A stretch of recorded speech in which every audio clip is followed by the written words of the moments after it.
यार रिमेंबर, मैंने बहुत सारी वॉर स्टोरीज आपको सुनाई हैं, बहुत सारे आर्मी ब्लंडर्स आपको आज तक बताए हैं और इनफैक्ट मैंने बहुत सारी सर्वाइवल स्टोरीज भी आपको बताई हैं। बट क्या होगा जब ये तीनों चीज एक ही इंसिडेंट के अंदर मिक्स हो जाएं? तो absolutely full blown horror thriller as well as a pure nightmare. यकीन मानिए ये स्टोरी आपको इतना हुक करके रखेगी अपने साथ कि आपको विश्वास ही नहीं होगा कि ऐसा कुछ पॉसिबल भी है। बट एब्सोल्युटली पॉसिबल था, इसके पूरे प्रूफ हमारे पास हैं। और मैं स्टोरी सिर्फ इसलिए कवर कर रहा हूं क्योंकि पूरी दुनिया के अंदर अभी वॉर का माहौल है और इसी बीच में आपको वॉर की न्यूज़ सुनने के अलावा कुछ मज़ेदार भी सुनने को मिलेगा। यकीन मानिए एब्सोल्युटली अनबिलीवेबल ये स्टोरी। लेकिन नेक्स्ट टाइम अगर आपके पड़ोसी के साथ थोड़ी सी भी खटपट हो तो आप खुद जाने की बजाय इस लाइक बटन को अपना समझौता करवाने के लिए भेजिएगा।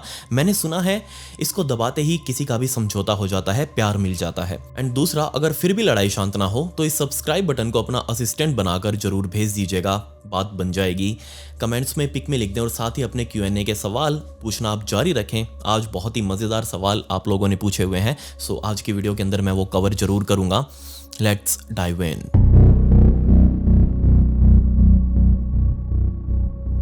इस इंसिडेंट को समझने के लिए हमें नॉर्दर्न यूरोप आर्टिक सर्कल में जाना पड़ेगा और दिन था 10 मार्च 1944 का। सुबह के तकरीबन 10 बजे के आसपास 26 साल का आइमो नाम का एक सैनिक अपने बाकी सभी साथी सैनिकों के साथ बर्फ के ऊपर अपनी कैंप फायर जलाकर आराम से बैठे हुए थे, बातें कर रहे थे। ये सभी लोग बहुत ज्यादा थके हुए थे क्योंकि बहुत लंबा ट्रेवल करके ये लोग इस इलाके में पहुंचे थे। बहुत घना जंगल और उस जंगल के बीच में इनको मुश्किल से जगह मिली थी जहां पर ये लोग अपना कैंप लगा सकते थे।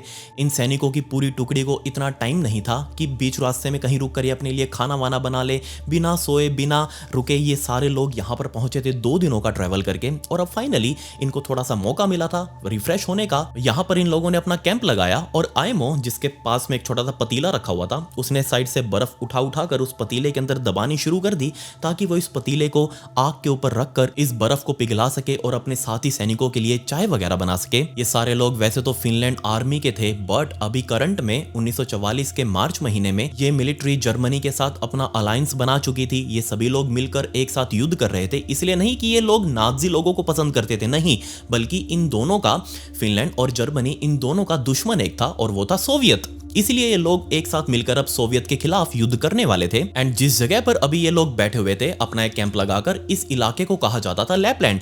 वैसे तो लैपलैंड 4 सालों पहले तक ये फिनलैंड का ही एक हिस्सा हुआ करता था, बट 4 सालों पहले सोवियत यूनियन ने फिनलैंड के ऊपर हमला करके इस लैपलैंड नाम के इलाके को अपने कब्जे में कर लिया और उसके बाद फिनलैंड इसको छुड़वा नहीं पाया। बट अब मौका था क्योंकि जर्मनी भी सोवियत के खिलाफ युद्ध कर रहा था और फिनलैंड को अपना ये लैपलैंड वाला इलाका वापिस चाहिए था। इसलिए ये लोग जर्मनी के साथ मिल गए ताकि वो सोवियत से लड़कर अपना ये इलाका आजाद करवा सकें। और इसी आजादी के लिए फिनलैंड ने अपनी मिलिट्री की एक छोटी सी टुकड़ी को इस इलाके में भेजा था ताकि वो जाकर रेकी कर सकें, ये देख सकें कि कहां कहां पर सोवियत यूनियन के सैनिक बैठे हुए हैं, कैसे कैसे वो अपना आगे का प्लान बना सकते हैं, कैसे वो उनसे लड़ाई करके अपना ये इलाका छुड़वा सकते हैं। एंड पिछले 2 दिनों से लगातार चलकर और स्की करते हुए ये लोग यहां पर पहुंचे थे, बहुत ज्यादा थके हुए थे। इनफैक्ट ये पूरी टुकड़ी यहां पर कोई युद्ध करने के लिए नहीं आई थी। बेशक ये लोग सैनिक थे, इनको युद्ध करना आता था, इनको हथियार चलाने आते थे, लेकिन इन लोगों का कोई मकसद नहीं था अभी करंट में डायरेक्ट 1 to 1 सोवियत आर्मी के साथ हो जाना। और ऐसा सिर्फ इसलिए क्योंकि इनको बहुत अच्छे से पता था इनके पास जो हथियार हैं वो बहुत ही लो लेवल के हैं,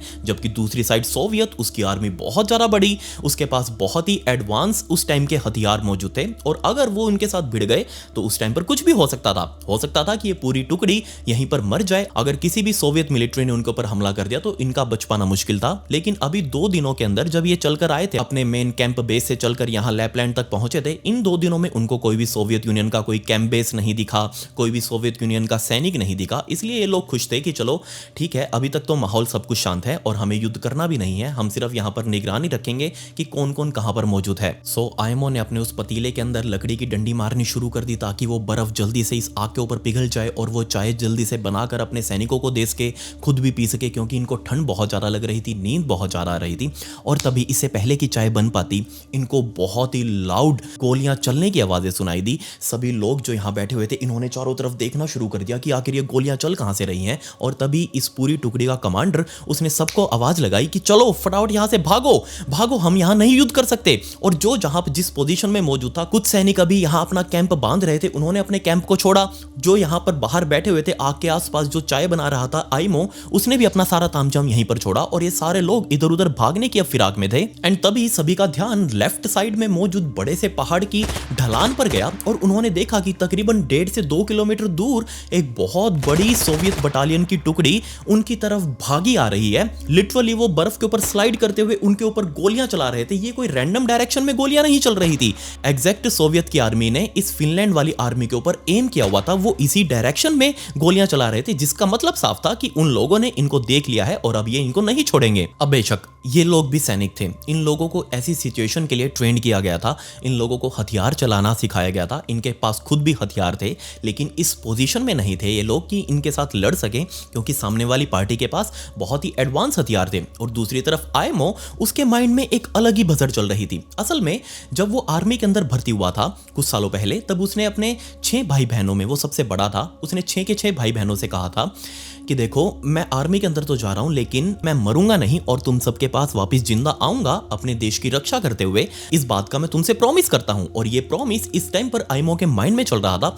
वो इतना ज्यादा अंदर से इमोशनल हो चुका था कि किसी भी तरह उसको यहां से बचना था बस। बट इस मोमेंट पर आइमो को लग रहा था कि वो इस कॉम्बैट में मारा जाएगा, वो अपने घर सही सलामत नहीं जा पाएगा। और इस मोमेंट पर उसने घूमकर अपने कमांडर की तरफ देखा, उसने इशारा किया कि भागो सभी यहां से। जितने भी सैनिक इधर उधर भाग रहे थे उन सभी ने अपनी अपनी स्कीज को संभाला, कुछ ही सेकंड्स में अपनी स्कीज के ऊपर खड़े हो चुके थे और सभी एक दूसरे को देखते हुए पूछने लगे कि किस साइड जाना है। कमांडर ने इशारा किया कि इस पहाड़ के दूसरी साइड चलते हैं ताकि हम इन सोवियत सैनिकों से दूर भाग सकें, यहां से बच सके। सभी सैनिक एक साथ पहाड़ की दूसरी तरफ चढ़ाई करने लगे। थोड़ी सी ही चढ़ाई थी, अब ये चोटी के पास तो पहले से ही बैठे थे। थोड़ी सी चढ़ाई चढ़ने के बाद इनको बस नीचे स्लाइड करना था ताकि वो यहां से भाग पाएं। आयमो के शरीर के अंदर इतना ज्यादा एड्रेनलिन रश कर रहा था कि वो सबसे ज्यादा एनर्जेटिक इस टाइम पर फील हो रहा। उसने अपनी स्कीज को सबसे आगे रखा, पूरा ग्रुप उसके पीछे, वो अपने ट्रैक बनाता हुआ आगे की तरफ चल रहा था। अब इस मोमेंट पर सभी मिलिट्री वालों को, चाहे दुनिया में कोई भी मिलिट्री हो, उसको ये सिखाया जाता है कि अगर बर्फ के अंदर भागना हो तो हमेशा एक बंदा आगे चलते हुए ट्रैक्स बनाएगा, पीछे वाले उन्हीं ट्रैक के ऊपर चलेंगे और ये सभी के लिए इजी होगा, क्योंकि नए ट्रैक्स अगर बनाएंगे तो सभी की अलग अलग एनर्जी जाएगी।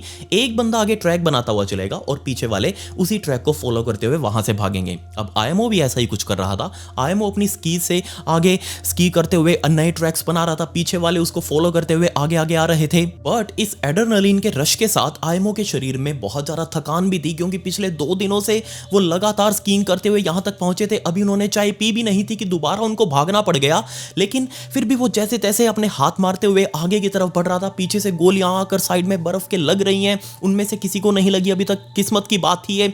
बट फिर भी आयमो कंटिन्यूअसली आगे बढ़ते जा रहा था। लेकिन पीछे वाले जितने भी लोग उसके चल रहे थे उन्होंने नोटिस किया कि आयमो बहुत ज्यादा थका हुआ है और वो और ज्यादा वेट नहीं कर सकते कि वो नए ट्रैक्स बनाएगा और उसको वो फॉलो करते हुए आगे जाएंगे। आयमो बहुत ज्यादा स्लो हो रहा था अब, इसलिए साइड वाले लोग जो भी उसके साथी थे उन्होंने अपने ट्रैक्स बदले, आयमो को पीछे छोड़ा। आयमो देख रहा है कि उसके साथ ही उससे आगे स्कीइंग करते हुए भाग रहे हैं, सभी को अपनी अपनी जान बचानी है। आयमो को बहुत वियर्ड सा लगा कि सारे उसके साथी उसको छोड़कर आगे की तरफ निकल रहे हैं। उसने अपना पूरा जोर लगाया और ऊपर चढ़ने के लिए और फाइनली वो चोटी तक पहुंच चुका था। जबकि उसने नीचे देखा कि उसके सारे साथी ग्लाइड करते हुए नीचे की तरफ जा रहे हैं। आयमो ने भी पूरा जोर लगाया, उसके माइंड में बस यही चल रहा था कि उसको अपने छोटे भाई बहनों को जवाब देना है, जिंदा घर पर पहुंचना है, यहां से निकलना है किसी भी तरीके से। पीछे से गोलियां बहुत पास आ चुकी थी, उनकी आवाज काफी पास से आ रही थी। आयमो के पास अब और ज्यादा टाइम नहीं था कि वो पीछे मुड़कर भी देख सके कि कितने वो क्लोज आ चुके हैं सोवियत यूनियन वाले। एंड देन आयमो ने पूरा जोर लगाया एंड वो भी अब ग्लाइड करते हुए नीचे की तरफ जा रहा था। बट उसके साथ ही उसको आगे कहीं भी दिखाई नहीं दे रहे, वो लोग काफी ज्यादा आगे निकल चुके थे। इसलिए उसने माइंड लगाया कि अगर वो अपने साथियों से अलग हो जाए इस मोमेंट पर, तो हो सकता है जो सोवियत यूनियन वाले आ रहे हैं वो इस बड़ी वाली टुकड़ी के पीछे जाएंगे और वो शायद हो सकता है बच जाए। इसलिए वो थोड़ा सा राइट साइड की तरफ टिल्ट हो गया। राइट साइड मुड़ने के बाद वो नॉर्मली अपना स्लाइड करते हुए नीचे की तरफ जा रहा था एंड इतनी थकान, उसकी आंखें अपने आप बार बार बंद हो रही थी स्लाइड करते हुए भी। एंड देन वो सीधा जाकर एक पेड़ के अंदर टकराया और वो वहीं पर बेहोश हो चुका था। जब आयमो की आंख खुली तो वो उसी पेड़ के पास था और अब लगभग लगभग 18 घंटे से भी ज़्यादा का टाइम बीत चुका था उसको यहाँ आराम करते हुए, सोए हुए। आईएमओ लिटरली सो चुका था इस पूरे कॉम्बैट फील्ड के अंदर। बट आईएमओ बहुत ज़्यादा लकी था। उसकी आंख खुलते ही उसने देखा कि अगले दिन की अब सुबह होने वाली है और आसपास कोई दिखाई भी नहीं दे रहा। तो उसके माइंड में सबसे पहला सवाल यही था कि उसके साथी कहाँ पर हैं, और दूसरा, जो सोवियत यूनियन वाले उसका पीछा करते हुए यहाँ तक आ रहे थे, क्या उन्होंने उसको देखा नहीं? क्या वो बहुत ज़्यादा लकी है जो इस पूरे कॉम्बैट में बच गया? उसके साथियों का क्या हुआ? और सोवियत यूनियन वाले गए तो गए कहाँ पर? एंड दूसरा, उसके माइंड में एक और थॉट चल रहा था और वो था अलर्ट रहने का। मीन्स बहुत बहुत ज़्यादा अलर्ट, जिसको हम हाइपर अलर्ट भी कह सकते हैं। मतलब कि उसकी प्रेजेंस ऑफ माइंड इतनी ज़्यादा हो रखी थी कि अगर आसपास कोई छोटा सा भी कीट पतंगा, कोई छोटा मोटा जानवर भी उसके आसपास से जाता तो वो उसको नोटिस कर लेता। एंड इसीलिए उसने सबसे पहले अपनी स्थिति का जायजा लिया कि आखिर वो किस पोजीशन में है। उसने अपने पैरों की तरफ देखा, उसकी स्कीज अभी भी पैरों में ही बंधी हुई थी। दूसरा, उसने अपने आप के इक्विपमेंट्स जो उसके पास थे, अपनी पिस्टल वगैरह, राइफल वगैरह, उसको संभाला, वो भी अभी इंटैक्ट उसके पास थे। उसके पास अपना कंपास था एंड उसके पास अपना बैग, जो कि उसके अंदर थोड़ा बहुत खाने पीने की चीजें थी, वो भी उसके पास थी, जिसके लिए वो बहुत ज्यादा रिलैक्स्ड हुआ कि हाँ चलो, उसके पास अपने जिंदा रहने के लिए आइटम्स मौजूद हैं। एंड दूसरा, उसको बंधक नहीं बनाया गया, मतलब कि वो प्रिजनर ऑफ वॉर नहीं है अभी, मतलब वो यहां से भागकर कहीं सेफ जगह पर जा सकता है। एंड दूसरा, वो अपने आप को बहुत ज्यादा लकी फील इसलिए भी कर रहा था कि वो बहुत स्पीड में आकर इस पेड़ से टकराया था, लेकिन उसकी बॉडी को कुछ खास नुकसान नहीं हुआ। हल्की फुल्की खरोंचें ही उसके हाथ पर आई थी, क्योंकि उसने टच करने से पहले अपना हाथ आगे कर लिया था, जिसकी वजह से उसके हाथ के ऊपर थोड़ी बहुत खरोंचें थी। इसके अलावा कोई भी मेजर चोट उसको नहीं लगी। ऑब्वियसली वो बहुत ज़्यादा लकी था इस मोमेंट पर। बेशक उसकी टुकड़ी से वो अलग हो गया हो, बेशक सोवियत यूनियन वाले अभी भी उसके आसपास हो सकते हैं, लेकिन फिर भी वो खुद को लकी फील कर रहा था। एंड देन आईएमओ खड़ा हुआ, उसने अपनी स्कीज को चेक किया कि क्या वो परफेक्ट काम कर रही हैं, और नो डाउट वो परफेक्ट काम कर रही थी। उसने चारों तरफ घूम कर देखा एंड तभी उसका ध्यान एक पहाड़ की चोटी पर गया, जहां से ऊपर धुआं निकल रहा था। और उसको देखकर वो बहुत ज़्यादा हैरान, क्योंकि उसको समझ आ चुका था कि उसके टीममेट्स भागकर सीधा उस पहाड़ की चोटी पर गए हैं और वहां वो अभी आराम कर रहे होंगे। मतलब उसको भी बस उस पहाड़ की चोटी तक पहुंचना है और वो बच जाएगा। उसने अंदाजा लगाया कि ये पहाड़ की चोटी उससे तकरीबन 10 से 11 किलोमीटर दूर होगी और यहां तक उसको पहुंचना है कैसे भी। आईएमओ ने तुरंत स्कीइंग करना शुरू किया। वो धीरे धीरे ऊपर की तरफ देखते हुए उसके क्लोज जाता जा रहा था। आईएमओ के माइंड में बस यही था कि हाँ, यहां पर उसके ही सैनिक होने चाहिए। और तभी उसने नोटिस किया कि स्मोक के पास कुछ टेंट्स भी लगे हुए हैं। इमीडिएटली आईएमओ को समझ आ चुका था कि ये उसके साथियों के ही टेंट हैं, यहां तक उसको पहुंचना है। एंड अगेन आईएमओ ने अब कुछ घंटे रेस्ट भी कर लिया था, उसकी बॉडी रिफ्रेश हो चुकी थी। अब उसको वापस अपना पूरा जोर लगाकर वहां तक पहुंचना था। कुछ देर और स्कीइंग करते करते आईएमओ फाइनली इतनी क्लोज पहुंच चुका था कि अब आईएमओ अपने उस टेंट को देख सकता था, जो कि फिनिश झंडा जिसके ऊपर लगा हुआ था, और साथ में बाहर बैठे अपने साथियों को। वो उनको पहचानता था, दूर से ही वो उनको पहचान रहा था और स्कीइंग करते करते आगे जा रहा था। तभी उसके माइंड में आया कि नहीं, उसको ऐसे नहीं जाना चाहिए, क्योंकि हो सकता है मुझे दूर से देखकर वो मुझे पहचान ना पाए और मेरे ऊपर फायरिंग शुरू कर दें, ये सोवियत सैनिक को ही समझकर। इसलिए मुझे चिल्लाते हुए जाना पड़ेगा ताकि वो मुझे पहचान पाए कि मैं उनका साथी हूं, आईएमओ। हो सकता है इन लोगों ने तो अभी तक मुझे डेड समझ लिया हो या फिर मुझे बंधक समझ लिया हो, कि सोवियत वालों ने मुझे पकड़ लिया होगा, बट मैं तो जिंदा हूं और मैं बिल्कुल फ्री हूं, मैं अपनी टीम से मिलने वाला हूं। इसलिए आईएमओ ने दूर से ही चिल्लाना शुरू कर दिया कि हे हे हे, मैं इधर रहा, मैं इधर हूं, मैं इधर हूं। बट इतने में ही सामने मौजूद उस टुकड़ी ने, एक सोल्जर ने पीछे घूमकर देखा कि यह आवाज़ किसकी आ रही है, और देखा कि दूर से एक सैनिक स्कीइंग करता हुआ उनकी तरफ आ रहा है। अब ऑब्वियसली इस टाइम पर इन लोगों को भी पहचानना चाहिए था कि सामने से आईएमओ आ रहा है, बट इन लोगों ने नहीं पहचाना, बल्कि उस सोल्जर ने अपनी बंदूक उठाई और उसको बंदूक उठाता देख बाकी सभी लोगों ने अपनी बंदूक उठाई और सामने वो सैनिक यानी कि आईएमओ जो ऊपर आ रहा था उनके पास, उसके ऊपर फायरिंग करनी शुरू कर दी। इनफैक्ट फायरिंग इतनी ज़बरदस्त थी कि गोलियां बहुत पास से आईएमओ के निकल रही थी। आईएमओ बचता बचाता जैसे तैसे आगे पहुंच रहा था और वो इतनी स्पीड अप पकड़ चुका था, उसका एड्रेनालाइन इतना ज़्यादा रश कर रहा था कि वो रुकने का नाम ही नहीं ले रहा। वो और ज़्यादा क्लोज जाते जा रहा है। इनफैक्ट वो कुछ ही फीट दूर था इस कैंप से, सारे अपने साथी उसको सामने दिख रहे हैं, बट वो लगातार आईएमओ के ऊपर फायरिंग कर रहे हैं। गोलियां उसके साइड से जा रही हैं। आईएमओ आगे उनको चीरता हुआ, लिटरली उनको चीरता हुआ सामने उनके कैंप के ऊपर जा चढ़ा जो वो टेंट लगा हुआ था उससे टकराया। इनफैक्ट वो वहां भी नहीं रुका, कैंप के ऊपर से स्कीइंग करते हुए, कैंप उनका पूरा ढहा दिया, कैंप के ऊपर से स्कीइंग करते हुए वो इतनी स्पीड में था कि खुद को कंट्रोल नहीं कर पाया, उसको गिराकर उसके ऊपर से स्कीइंग करते हुए आगे की तरफ निकल गया। वो पूरी टुकड़ी को बीच से चीरते हुए निकला था। कैंप चीरते ही उसने पीछे घूमकर दोबारा से अपने साथियों को कहा कि यार तुम क्या कर रहे हो, मैं सोवियत सैनिक नहीं हूं, मैं तुम्हारा साथी आईएमओ हूं। बट किसी ने भी उसको नहीं पहचाना। इनफैक्ट वो गोलियां और ज्यादा स्पीड से उसकी तरफ चला रहे थे। बचते बचाते आईएमओ जैसे तैसे वहां से निकला और नीचे की तरफ स्कीइंग करता रहा। वो बार बार पीछे मुड़कर देख रहा था कि उसके साथ ही उसको पहचानने से मना क्यों कर रहे हैं। आईएमओ के दिमाग में यही चल रहा था कि हो सकता है इन लोगों ने नहीं पहचाना हो, बट वो इनके इतने पास से निकला था, उसकी यूनिफॉर्म और इनकी यूनिफॉर्म बिल्कुल सेम है। वो बार बार अपना नाम चिल्ला रहा है, मैं आईएमओ हूँ, आईएमओ हूँ। ऐसा तो है नहीं कि उसके दोस्त उसको जानते नहीं हो या फिर पहली बार देख रहे हो, नहीं, वो पिछले दिन बिल्कुल साथ में बैठे थे, चाय पीने की तैयारी कर रहे थे, लेकिन आज उसके साथ ये सब कुछ हो रहा है। एंड दूसरा आईएमओ बस अभी यही सोच रहा था कि उसको इस कैंप से जितना हो सके दूर जाना चाहिए। एंड घंटों तक, लिटरली घंटों तक अनजाने रास्ते पर आईएमओ अपनी स्की के साथ ऐसे भागता रहा। उसके माइंड में ये भी चल रहा था कि आखिर वो ये सब कर कैसे रहा है। पिछले इतने घंटों से वो स्कीइंग कर रहा है बिना कुछ खाए पिए, आखिर ये पॉसिबल भी कैसे है। लगातार शाम तक आईएमओ स्कीइंग करता रहा और जब उसने देखा कि अब सूरज ढलने वाला है, तब उसने एक अपने लिए अच्छी सी क्लियरिंग देखकर ये डिसाइड किया कि हाँ, अब वो फाइनली काफी दूर आ चुका है उस कैंप से। वो सैनिक अब उसको नहीं देख सकते, उसके ऊपर फायरिंग नहीं कर सकते। अब अपने लिए कैंप लगा लिया जाए। तुरंत आईएमओ ने अपनी स्की जो उसने मैं पहनी हुई थी उसी से बर्फ के अंदर गड्ढा खोदना शुरू कर दिया ताकि वो इस गड्ढे के अंदर अपने स्लीपिंग बैग में सो सके। और अभी उसने कुछ अपने लिए पकाना शुरू ही किया था आग जलाकर। तभी उसके माइंड में ये आ रहा था कि आज और कल में उसने इतने सारे डेथ एक्सपीरियंस नोटिस कर लिए कि अब उसके पास और कुछ देखने के लिए तो बचा ही नहीं। वो लिटरली चमत्कार ही हम कह सकते हैं कि वो इतने टाइम से स्की करता हुआ यहाँ से वहाँ भाग रहा है, अपने दोस्तों को ढूंढ रहा है और आगे की अब उसके पास कोई प्लानिंग भी नहीं है। अब आगे वो क्या करेगा। खाना पकाते टाइम उसको खाने के लिए भूख नहीं थी। अंदर से उसको फील हो रहा था कि आखिर उसके साथ ये हो क्यों रहा है। उसने इतने दिनों से ठीक ढंग से कुछ खाया नहीं है, वो ठीक से सोया नहीं है और अब उसको खाने का भी मन नहीं कर रहा। उसको याद भी नहीं कि उसने पानी कब पिया था, लेकिन फिर भी वो पूरा दिन इधर उधर भागता रहा अपना पूरा जोर लगाकर। उसके अंदर ये पावर आ कहां से रही है। एंड पावर उसके पास ऐसी थी कि वो मन ही मन में बोल रहा था कि अगर अभी थोड़ी सी भी रोशनी होती तो वो अपनी स्की पहनकर वापस निकल लेता। ये तो रात का टाइम है इसलिए उसको रुकना पड़ रहा है, वरना वो नहीं रुकता। अगली सुबह जैसे ही सूरज निकला, अभी रात के टाइम पर ठीक से आईएमओ सो भी नहीं पाया। वो बस थोड़ी सी रोशनी का इंतजार कर रहा था कि आगे उसको दिख जाए कि वो कहां जा रहा है। तब थोड़ी सी रोशनी में ही वो वापस तैयार हुआ यहाँ से निकलने के लिए।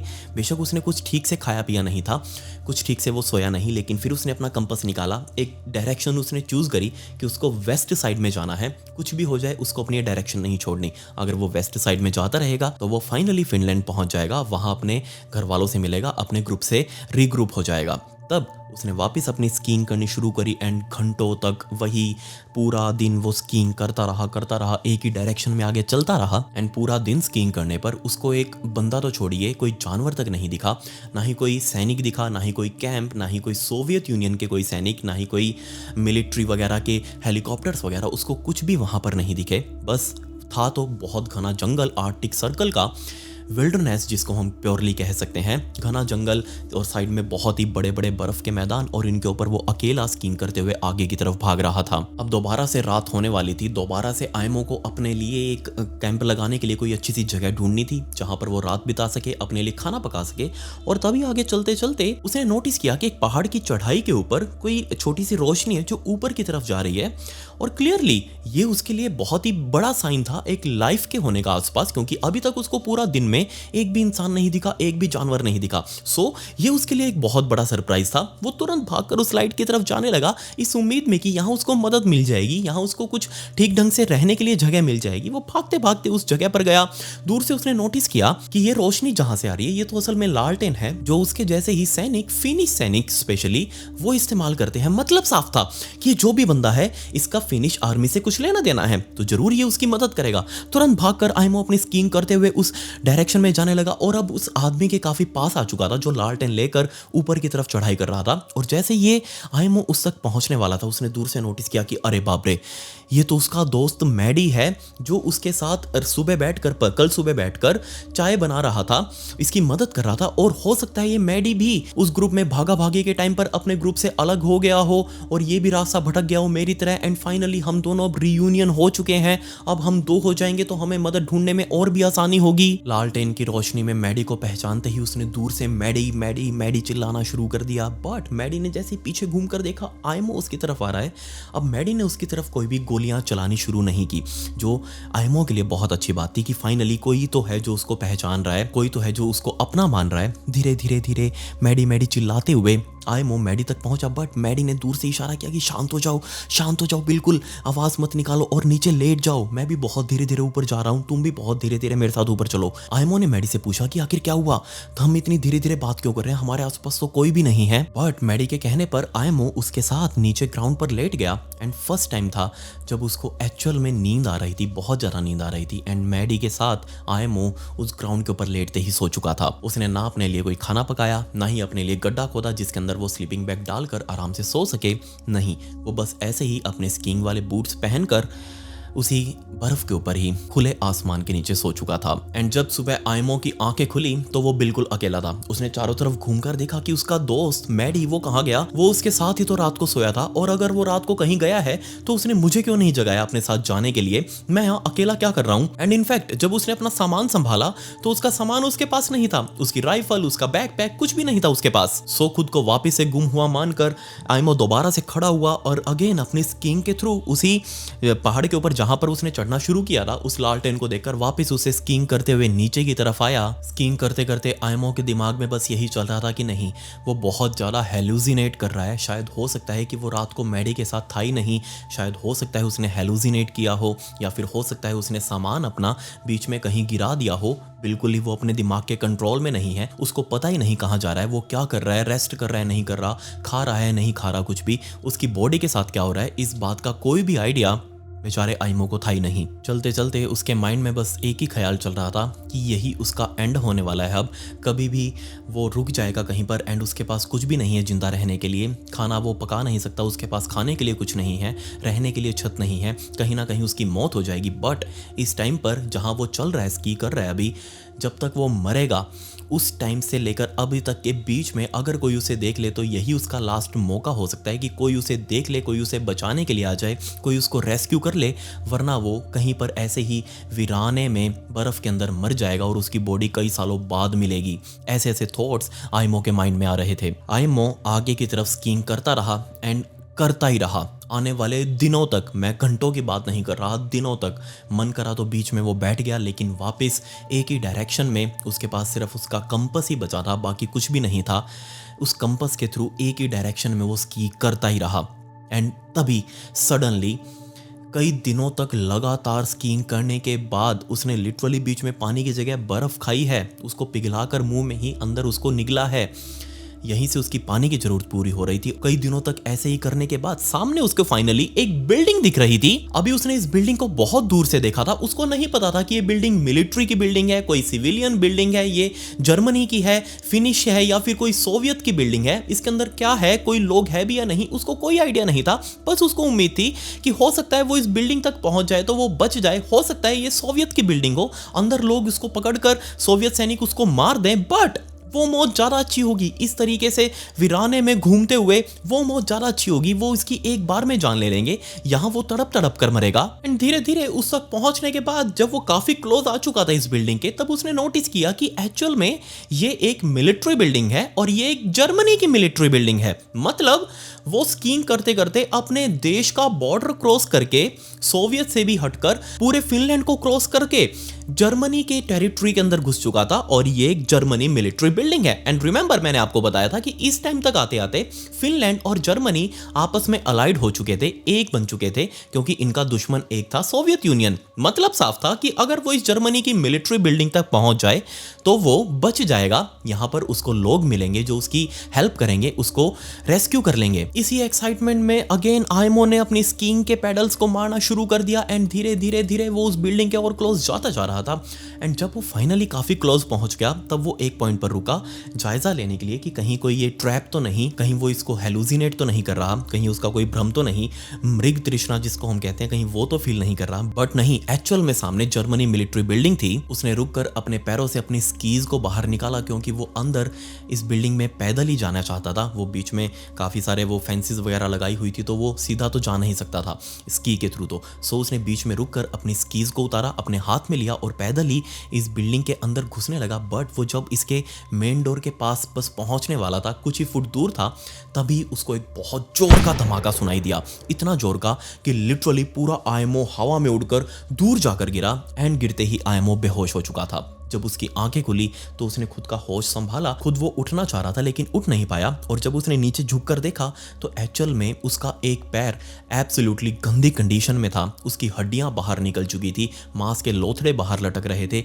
नसें बाहर हवा में झूलकर वो पत्थर की तरह सॉलिड बन चुकी थी। इनफैक्ट वो इस चीज को देखकर समझ चुका था कि वो चलते चलते गलती से उसका पैर किसी लैंडमाइन पर पड़ गया और उसी वजह से वो धमाका हुआ और उसका ये पैर खत्म हो चुका है। बट उसने जैसे तैसे इतने दिनों की हिम्मत जो अपने अंदर बना कर रखी हुई थी कि उसको बचना है, अपने भाई बहनों के पास जाना है, उनको जवाब देना है, दोबारा से उसने अपनी हिम्मत जुटाई और अगेन एक पैर पर लंगड़ाते लंगड़ाते उसके पैर से खून भी टपक रहा है। काफी जगहों से तो सूख भी चुका है टपक के, आसपास बर्फ में बहुत सारा खून पड़ा है। बट एट द एंड वो लंगड़ाते लंगड़ाते इस बिल्डिंग के मेन दरवाजे पर पहुंचा, नीचे देखते हुए कि कहीं कोई लैंडमाइन तो नहीं, और जस्ट वो इस बिल्डिंग के अब इस डोर नॉब को घुमाने वाला था ताकि वो अंदर घुस सके और तभी उसको एक और बहुत तेज धमाका सुनाई दिया एंड अगेन बेचारा आईएमओ हवा में दूर जाकर गिरा एंड अगेन वो समझ चुका था कि हाँ, उसका पैर दोबारा से एक और लैंडमाइन के ऊपर आ चुका है।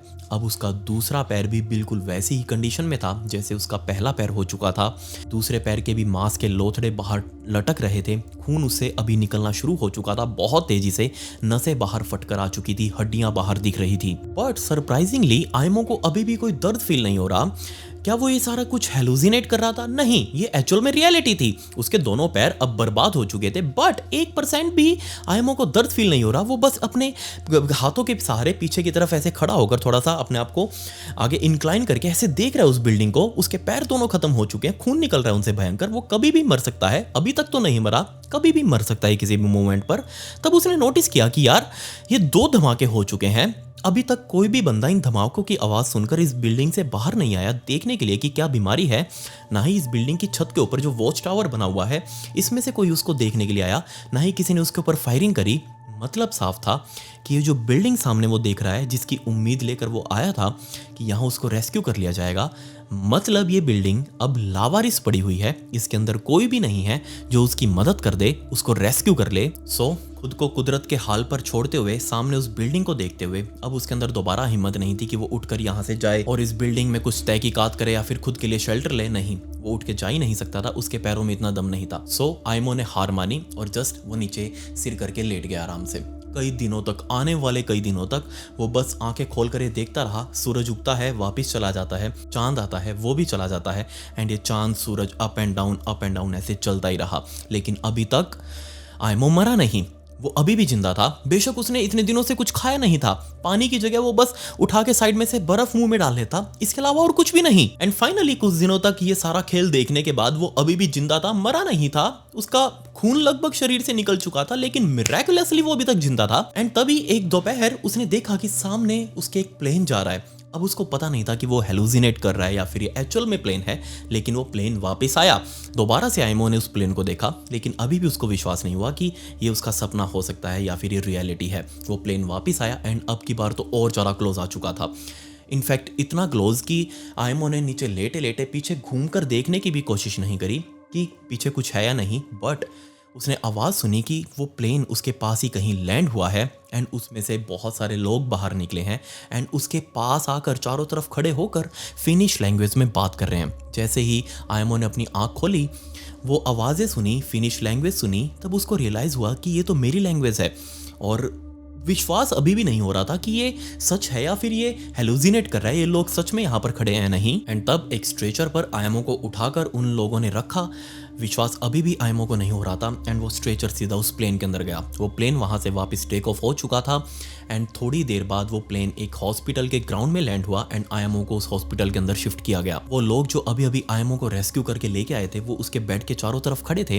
डॉक्टर ने आयमो का वेट किया जो अभी सिर्फ और सिर्फ, क्या बिलीव करेंगे आप, 26 साल का लड़का, लेकिन उसका वजन अभी सिर्फ 42 किलो बचा हुआ था। दोनों पैर उसके ऐसे आगे से जम चुके थे, उनके अंदर खून ऐसे जम चुका था, हड्डियां बाहर निकलकर मुड़ चुकी थी, उनके ऊपर बर्फ जमी हुई थी, खून की ऐसे परत उसके पूरे पैरों के ऊपर जमी हुई थी, जगह जगह उसके बर्न मार्क्स थे, क्योंकि बर्फ के अंदर अगर आप बहुत तेज धूप में रहोगे तो ऑब्वियसली व्हाइट रंग होने की वजह से पूरी की पूरी धूप रिफ्लेक्ट नहीं होती, वो गर्मी वहीं नीचे बन जाती है और वो गर्मी आपको जलाने के लिए काफी है किसी भी बर्फीले मौसम के अंदर भी, चाहे चारों तरफ बर्फ ही क्यों ना पड़ी हो। एंड उसके बर्न मार्क्स जगह जगह बेचारे आयमो के शरीर पर, उसको फ्रॉस्ट बाइट जगह जगह पर आ चुकी थी, उसकी हाथों की उंगलियां अभी तक सूजकर बहुत मोटी और येलोइश पड़ चुकी थी।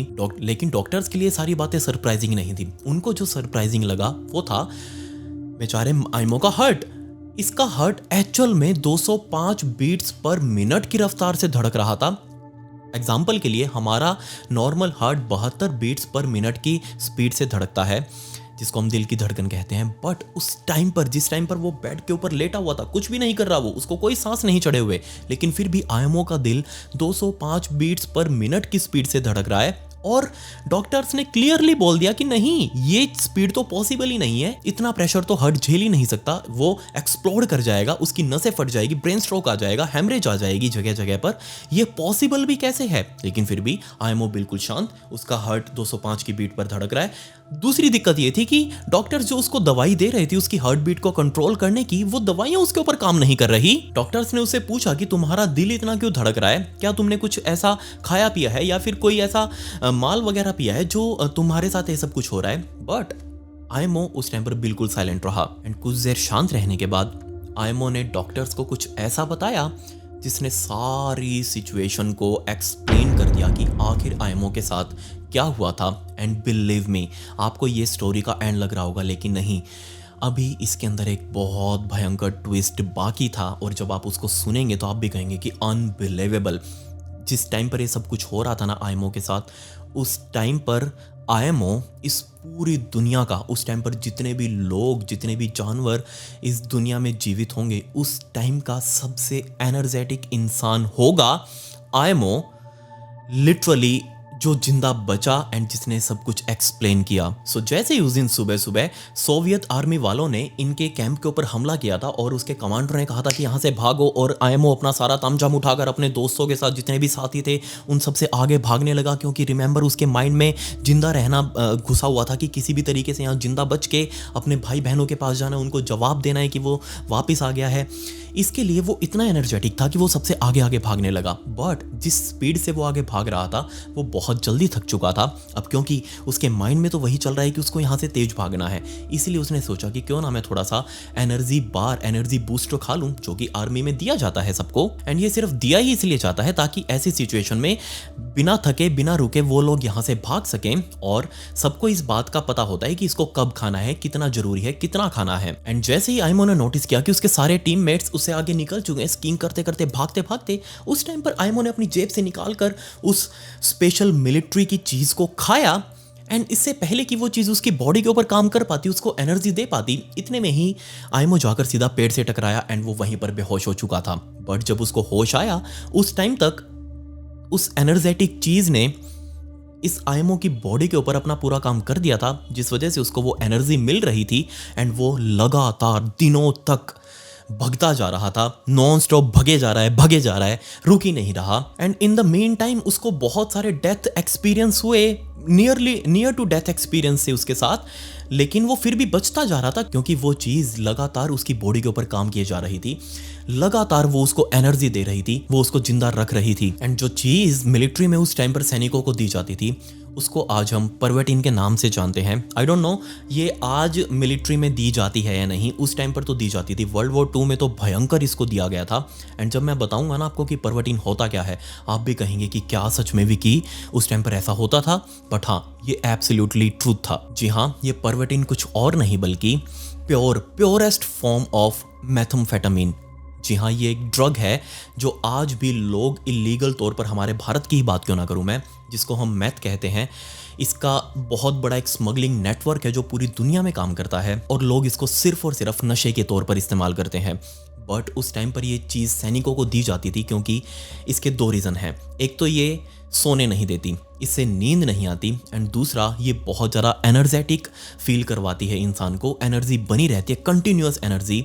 एंड उस टाइम पर बताया जाता है कि सैनिकों को किस सिचुएशन में कितनी खानी है, लेकिन जिस टाइम पर भगते भगते इस आईएमओ ने वो बार निकाली थी, बजाय इसने उसका टुकड़ा खाने के, ये पूरी बार उसने अपने मुंह में रखी और चबा गया, खा गया उसको, एंड सीधा जाकर पेट से टकरा गया। एंड वो पूरी बार जब बेहोशी की हालत में उसने उसके शरीर के ऊपर काम किया तो लिटरली उस मोमेंट पर, जिस टाइम पर उसकी आंख खुली थी, उस टाइम से लेके आने वाले 14 दिनों तक ये भयंकर नशे में रहा और इसी नशे की वजह से उसको नींद नहीं आ रही थी और वो एनर्जेटिक फील कर रहा था। साथ में उसको बहुत सारे हेलुसिनेशंस भी हुए, जैसे कि सबसे बड़ा हेलुसिनेशन तो वो था कि उसको सामने वाले पहाड़ की चोटी के ऊपर अपने ही टीममेट्स का एक कैंप बना हुआ दिखाई दिया था, जिसमें वो जाकर सीधा क्रैश कर गया, उस कैंप को बीच में से चीरते हुए आगे चला गया। ऐसा कुछ भी नहीं था, ये सिर्फ उसका हेलुसिनेशन था जो कि उसने बाद में बताया। एंड दूसरा बड़ा हेलुसिनेशन था मैडी के साथ मिलना। मैडी भी उसके पास नहीं था, उसको वहां पर एक्चुअली में कोई भी नहीं था। उसने रास्ते में चलते चलते सामान अपना खुद गिरा दिया था, उसको पता ही नहीं, उसको लगा कि सामने मैडी है, अभी उसकी हेल्प कर देगा, लेकिन वहां कोई भी नहीं था। वो जस्ट वहां पर जाकर सो गया एंड जब उसकी नींद खुली अगेन वो बहुत ज़्यादा एनर्जेटिक था। इतनी मेथम्फेटामीन उसने खा ली थी कि 14 दिनों तक ये प्योरली भंड रहा, इतना गंदा नशा कि वहाँ हॉस्पिटल में पहुँचने के बाद भी वो थम नहीं रहा। बट वो मिलिट्री बिल्डिंग वाला एक्सीडेंट वो बिल्कुल सही था, वो एक्चुअल में हुआ था इसके साथ। इसके दोनों पैर लैंडमाइन के ऊपर आकर फट चुके थे, वो 2 बार हवा में उड़ा था इतनी तेज़ी से कि उसके दोनों पैर ख़त्म हो गए, वहीं पर बर्बाद हो गए। ये सब कुछ उसके साथ रियल में हुआ था। बट एट द एंड इस पूरी बटालियन की टुकड़ी में सोवियत के हाथों बचने वाला सिर्फ एकमात्र यही आईएमओ ही था, बाकी सारे उस भिड़ंत में सोवियत के हाथों मारे गए थे। खैर आने वाले टाइम में फुली रिकवरी करी, बेशक उसके पैर वापस नहीं आ सके, लेकिन आईएमओ पूरे तरीके से ठीक हो चुका था। उसने अपनी नॉर्मल जिंदगी जी, आगे उसने शादी भी करी जिससे उसके 9 बच्चे पैदा हुए। एंड 26 साल की उम्र में आईएमओ के साथ ये सब कुछ हुआ था और उसकी मौत हुई 71 साल की उम्र में।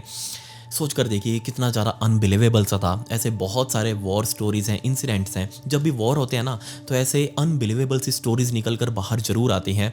अभी जो वॉर चल रहा है ना, इसकी भी स्टोरीज बाद में आएंगी। कभी मेरे जैसा ही कोई 50 60 70 साल बाद बैठकर आपको सुना रहा होगा, आप नहीं होंगे या फिर मैं नहीं होऊंगा सुनने वाला, सुनाने वाला, बट बच्चे होंगे, आने वाली पीढ़ियाँ होंगी जो ऐसी स्टोरीज आज की इस वॉर की कभी ना कभी ज़रूर सुनाएंगी। क्योंकि देखो कहा जाता है ना, everything is fair in love and war.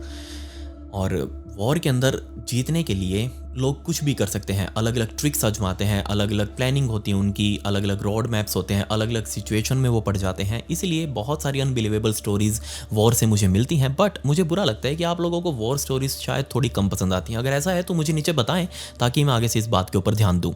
अब आज का Q&A। आज का हमारा पहला सवाल रजत खन्ना का। Hello Vicky ji, you are doing super work passionately, keep up the good work. My question is for you that have you ever met any victim or their family members as part of your research of the case? If yes, then how was your experience? नहीं रजत, देखो यार, मैं mostly cases बाहर के cover करता हूँ, but हाँ बातें हुई हैं। मैं कभी पर्सनली नहीं मिला किसी से, बातें काफ़ी रिलेटिव से हुई हैं, विक्टिम से भी हुई हैं, बट मुझे उनसे कभी पर्सनली मिलने का मौका नहीं मिला। एंड श्योर मैं मिलना ज़रूर चाहूँगा, किसी सर्वाइवल हीरो से ज़रूर मैं मिलना चाहूँगा।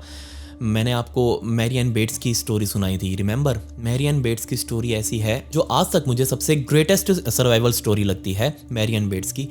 अनबिलीवेबली वो जिंदा रही, कैसे उसका पूरा गला कट चुका था, लेकिन फिर भी उसने अपने सिर को ऐसे पकड़ कर गले के ऊपर रख कर यहाँ डायरेक्ट गले से सांस लेते हुए उसने अपनी जान बचाई थी। वो सच में बहुत ज़्यादा अनबिलीवेबल था।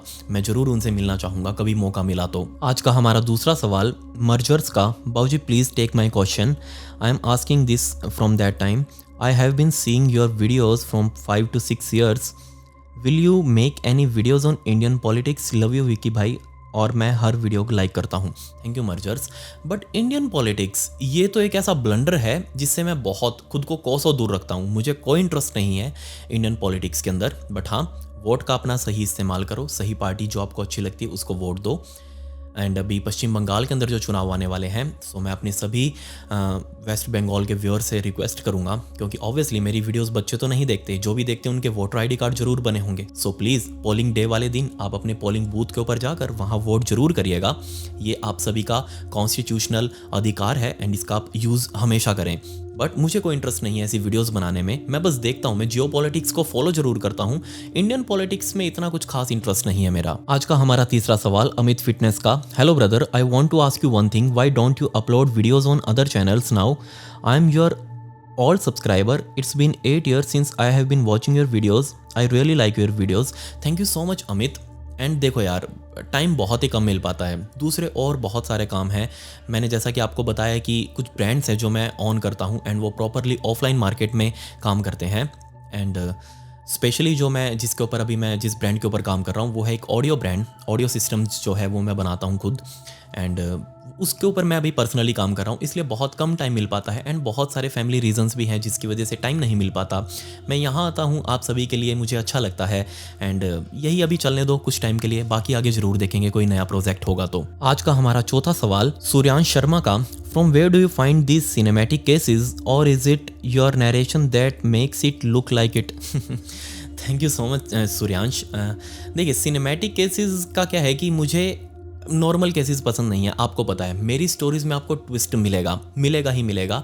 मैं कोई भी नॉर्मल स्टोरीज तो उठाता ही नहीं हूँ। आप और चैनल्स पर देखते होंगे बहुत ही स्ट्रेट फॉरवर्ड सी स्टोरी जो आपने सुनाई हो एंड आप उसको स्टार्टिंग से ही गैस कर रहे हो कि इसके अंदर क्या हुआ होगा, लेकिन मेरी स्टोरीज होती हैं थोड़ी सी ट्विस्ट वाली। जब तक मज़ा ना आए ना ट्विस्ट में, तब तक मुझे शांति नहीं पड़ती, इसलिए मैं हमेशा उस टाइप के केसेस ढूंढने की कोशिश करता हूँ। अब मैं अगर ये स्ट्रेट फॉरवर्ड वाले बनाने लग जाऊँ तो दिन में 4 वीडियोस भी अपलोड हो जाएंगी, कोई बड़ी बात नहीं है, भर दूंगा कंटेंट को। लेकिन नहीं, मुझे सेटिस्फेक्शन तभी मिलती है जब मैं उस चीज़ को देखकर बहुत ज़्यादा हैरान हुआ हूँ, जब मुझे पता चला हो कि ये एक्चुअल में ये हुआ था, उस चीज़ को बताने में मज़ा आए। सो आप इसको ये भी कह सकते हैं कि हाँ, कुछ एक वो केसेस ऐसे होते हैं एंड कुछ एक मेरी डीप डिटेल्स, मुझे गहराई में जाना पसंद है, इसलिए आपको लगता है कि वो सारा कुछ सिनेमैटिक है। बट हाँ, जो भी मैं बताता हूँ वो रियल होता है, मैं अपनी तरफ से कुछ भी नहीं बोलता। आप मेरे बोले हुए किसी भी वर्ड का प्रूफ आप कभी भी आके मुझसे ले सकते हैं। आज का हमारा 5वां सवाल द क्लाइमेटिक का। हेलो विकी बाबूजी, आई am your big fan and I like the way you narrate the stories. मेरा आपसे एक सवाल है, इसका जवाब जरूर देना प्लीज़। आपके 20,000 लाइक्स क्यों नहीं हो रहे किसी भी वीडियो पर? कुछ कमी है क्या वीडियोज़ में, या फिर ये जनता ही दगाबाज है? देखो यार, मुझे आपका नाम तो नहीं पता, बट इसका जवाब तो मुझसे बेटर आप ही दे पाएंगे। आप मुझे बताइए कि क्या दिक्कत आ रही है, क्या लाइक बटन आपसे गुस्सा है या फिर आप उससे गुस्सा हो, जो भी बात हो आपस में बैठ के सुलझा लो। देखो, डायलॉग से ही बात बन सकती है। आप आपस में मारामारी करोगे तो देखो मैं बीच में फंसा हुआ हूँ। आप अपनी बातें जो भी हैं लाइक बटन से आपके मैटर हैं उनको सुलझा लीजिएगा एंड उसको दबाकर शांत कर दें। खैर, ये मेरी इंस्टाग्राम आईडी है, इसका लिंक आपको डिस्क्रिप्शन में भी मिल जाएगा। अगर आपको मुझसे वहाँ कर बात करनी हो तो वहाँ आ जाइए, आप मुझे पर्सनली मैसेज डाल सकते हैं। अगर आपको किसी भी वीडियो की बैक स्टोरी फुटेज और फोटोज़ चाहिए हो तो वहाँ मुझे पर्सनली मैसेज कर सकते हैं, आपको मिल जाएगी। एंड दूसरा, वहाँ पर मैं ऐसी स्टोरीज़ को शॉर्ट फॉर्म में, रील फॉर्म में वहाँ अपलोड करता हूँ, तो आपके हाथ से फॉलो बटन जरूर क्लिक हो जाना चाहिए। लिंक नीचे डिस्क्रिप्शन में है। खैर, पिछली वीडियो का शाउट आउट दर्शी को and comment pick me to get shout out in next video. मिलते हैं अगली वीडियो में। ये वीडियो देखने के लिए धन्यवाद।